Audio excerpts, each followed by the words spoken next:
All right, it is 8:16 this morning. This is an interesting one. The National Rifle Association has spent more money trying to influence races for state legislatures here in Washington than any other state, and it's not even close. That's the finding of a report in the Seattle Times by Jessica Lee, who looked deep into these numbers. She joins us in studio this morning to talk a little bit more about these findings. You didn't expect to find this when you started looking into this, right? No, I mean, soon after the Parkland shooting, I started going through campaign finance reports, and come to find out, I saw Washington ranked #1 for several years for these state candidate contributions. Doing a little bit more digging, I've learned that it's really the makeup of the legislature and the NRA's perspective of seeing an opportunity here for potentially swaying it one way or the other with a Republican majority. Right. So we have one of the maps that you included in your story here showing the outline of how much money has been dumped into these counties and these congressional races and so forth. Looks like King County there, this area is sort of the highest. What did you find? Break this down for us a little bit.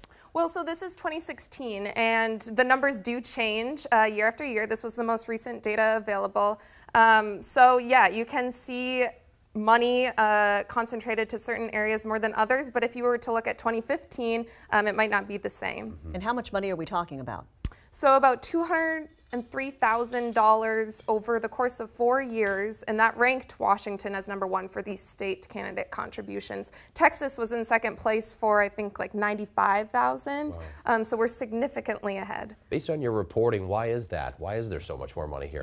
So from what I can tell, it really comes down to, like I said, the makeup of the legislature and party leadership. If party leadership doesn't approve of a gun control proposal in the Senate or the House, it's not going to move forward. And so the Democrats held a majority in 2009, a huge majority after the presidential election of Barack Obama, like many states.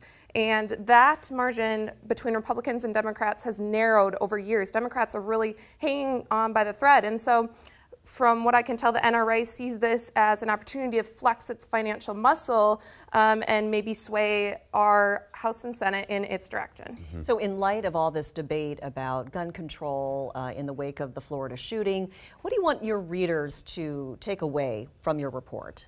Well, I do think that it's significant, and it's a really interesting finding. Anyone who I talked to was surprised by it.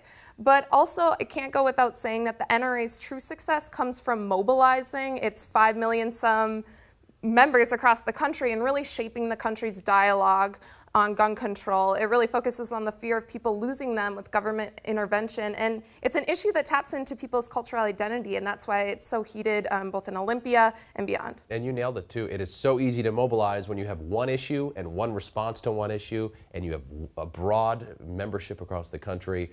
So they're very easy to sort of infiltrate in some of these races, like you said. Yeah. Right. Yeah, they are very strategic with their messaging. Interesting report. Jessica Lee, you can read more about that in the Seattle Times. Thanks.